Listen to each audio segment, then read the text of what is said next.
Hey YouTube, inspired by today's movie, I'm going to show you a little card trick. So come in close. As you can see, there is nothing up my sleeves. To start off, I'm going to have you pick a card. Ready? Ta-da! That's me! I went on vacation for my birthday this year and I could think of nothing better to do than go to the theaters to check out some movies. And one of the movies I managed to see is a movie called Now You See Me. This movie starts when a group of cards brings together 4 magicians to accomplish 3 amazing feats for a mysterious benefactor. Daniel Atlas, Merritt McKinney, Henley Reeves, and Jack Wilder. Together they create the magical group called the Four Horsemen, sponsored by insurance magnate Arthur Tressler. For their first trick, they rob a bank in Paris from Las Vegas and give all the money to the audience. Doing this attracts the attention of FBI agent Dylan Rhodes and Interpol agent Alma Vargas, who need to figure out how they did it and what they're going to do next. To accomplish that task, they enlist the help of former magician and current magician debunker, Thaddeus Bradley. But no matter what Rhodes and Vargas try, the 4 horsemen always seem to be one step ahead of them, because the first rule of magic is always be the smartest person in the room.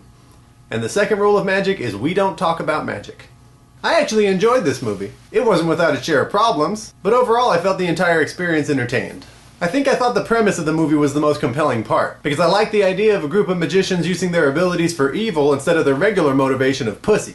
And I thought it was pretty clever how they handled it for the most part. For the greater majority of their tricks, they had to tell me how they accomplished them because I couldn't figure it out on my own.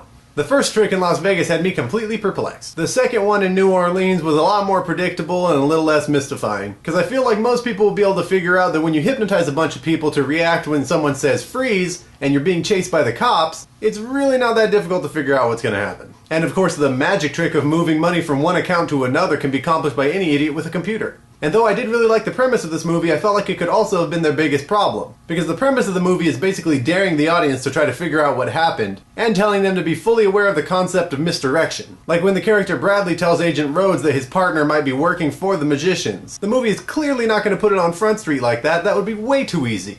But if it's clearly not Vargas, you're not left with many options in the movie. In other parts of the movie, I felt like I wasn't able to figure out how they accomplished something, but I was still very sure that they did accomplish something. Like the scene in the middle of the movie that involves a car crash, and I personally had no idea how they might have made it look like he died, but I was pretty positive that he didn't. But some of the magic in the movie did work really well. For instance, I totally picked the card that Jesse Eisenberg said I would in the beginning of the movie. And the mentalism stuff that Woody Harrelson's character did in the movie worked pretty well. But I also felt like it was just an easy excuse for exposition in some parts. Hold on, I'm detecting something. You two used to date. You broke up, not too friendly with each other anymore?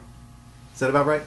Though there were a couple of shortcomings in the story of the movie, I felt like the cast was all great. I feel like Jesse Eisenberg plays nervous and self-conscious better than he plays a cocky douche, but he still did really well in the movie. I also liked Isla Fisher in the movie because she's hot, and you gotta give her props because I heard she almost drowned in the movie. I liked Woody Harrelson a lot because he got to be the funnier one in the group. I've also been a huge fan of Mark Ruffalo ever since his previous movie, but I'm always going to get worried that they're going to make him too angry, and then they wouldn't like that. I had no idea that Dave Franco even existed before I watched this movie, but I did enjoy him, mainly just for the one part where he used magic as a weapon, like throwing flash paper at Mark Ruffalo and pelting him with cards. I think the person in the cast that I was most excited to see was Melanie Laurent, because I haven't seen her since I fell in love with her in Inglourious Basterds. Long-distance relationships are so hard. Especially since only one of us knows we're involved. The cast of this movie also got me thinking, because they have 2 of the main characters from the new Batman movies, Michael Caine and Morgan Freeman. They couldn't have had those 2 use their connections to get Christian Bale and Hugh Jackman into this movie, just for one pivotal scene where they both run in and yell, "The Prestige!" and dance around in circles. Or as Christian Bale would say it, "The Prestige!" That would have made the movie for me. That's all I have to say for Now You See Me. It's a good movie with a solid premise that pretty much dares its audience to figure it out, but isn't really clever enough to conceal anything. But the movie is presented very well, and the performances are great, so I still recommend that you go to the theaters to check this one out. So that's all for this week. As always, please like, comment, and subscribe to my videos. My favorite and only comment from the last video is this one by Tiffany Fuller. And I agree with you, Tiffany, I will also be checking out Sherlock for Benedict Cumberbatch, but if it's like you said and it's going to make it so you can't enjoy more of his awesomeness, I'm going to recommend that you avoid it. So that's all for this week. My name is Robert, and Now You See Me has just been reviewed.